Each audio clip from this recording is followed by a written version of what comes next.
स्थानकावर अशा प्रकारे प्रचंड गर्दी झालेली आहे, वाहतूक विस्कळीत झालेली आहे।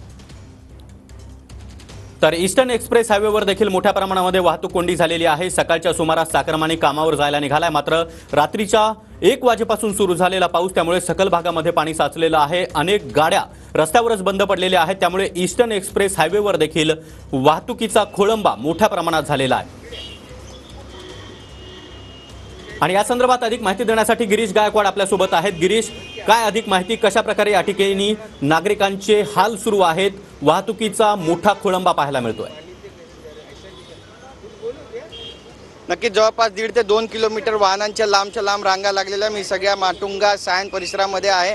अगदी लो लाईन एरिया आहे आणि या ठिकाणची जर दृश्य पाहिली तर आपल्या लक्षात येईल, दूरपर्यंत आपण बघाल वाहनांच्या लांबच्या लांब रांगा लागलेल्या आहेत। माटुंगा परिसरामध्ये पाणी साचलेलं आहे आणि या पाण्यातून माग काढताना गाड्या सुद्धा आपल्याला स्पष्टपणे पाहायला मिळतात। महानगरपालिकेचे कर्मचारी ग्राउंड झिरोवर उतरलेले आहेत, मात्र पाण्याचा निचरा पूर्णपणे होत नाहीये।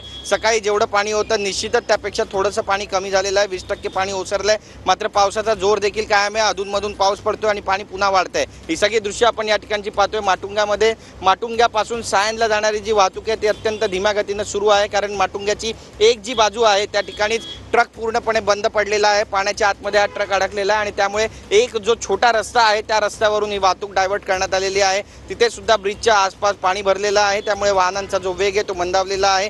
चाकरमान्यांना आपल्या ऑफिसला जायचं आहे, ऑफिसला जायची वेळ झालेली आहे, मात्र आपण पाहतोय ही सगळी दृश्य ट्रॅफिकचा खोळंबा झालेला आहे। जवळपास 1.5 ते 2 किलोमीटर ट्रॅफिक जाम झालेला आहे। चेंबूरपासून सायन माटुंग्याच्या दिशेने येणारी जी ट्रॅफिक आहे ती पूर्णपणे खोळंबलेली आहे आणि ट्रॅफिक पोलिसांचा पूर्णपणे प्रयत्न आहे ट्रॅफिक लवकरात लवकर या ठिकाणाहून जावं, मात्र पावसामुळे पाणी साचलेलं आहे माटुंगा सायन परिसरामध्ये, त्यामुळे वाहनांना याचा थेट फटका बसतोय, वाहन चालकांना फटका बसतोय, चाकरमान्यांना फटका बसतोय आणि पाण्याचा निचरा आता कधीपर्यंत होणार आहे याची सगळे वाट पाहतात। ही सगळी दृश्य आपण पाहतोय, दूरपर्यंत पाहिलं तर ट्रॅफिक आपल्याला पाहायला मिळतील। दोन्ही रांगामध्ये जोपर्यंत जिथवर नजर जाते तिथपर्यंत ही ट्रॅफिक जाम झालेली आहे। यापुढे माटुंगा महेश्वरी उद्यान आहे, त्या ठिकाणी सुद्धा अशाच पद्धतीचं वातावरण सध्या पाहायला मिळतंय। ट्रॅफिक जाम झालेलं आहे, पाणी साचतंय आणि आसपासच्या जो झोपडपट्ट्या आहेत त्या ठिकाणी सुद्धा पाण्याचा जो निचरा आहे तो होत नाहीये। घरामध्ये पाणी शिरलेलं आहे, जवळपास बेड आणि फ्रीज हे सगळं पाण्याखाली गेलेलं आहे, त्यामुळे नागरिक बेहाल झालेले आहेत। ही सगळी दृश्य पाहतोय, जे दुकानदार आहेत त्यांनी आज दुकानं सुद्धा उघडलेली नाहीयेत,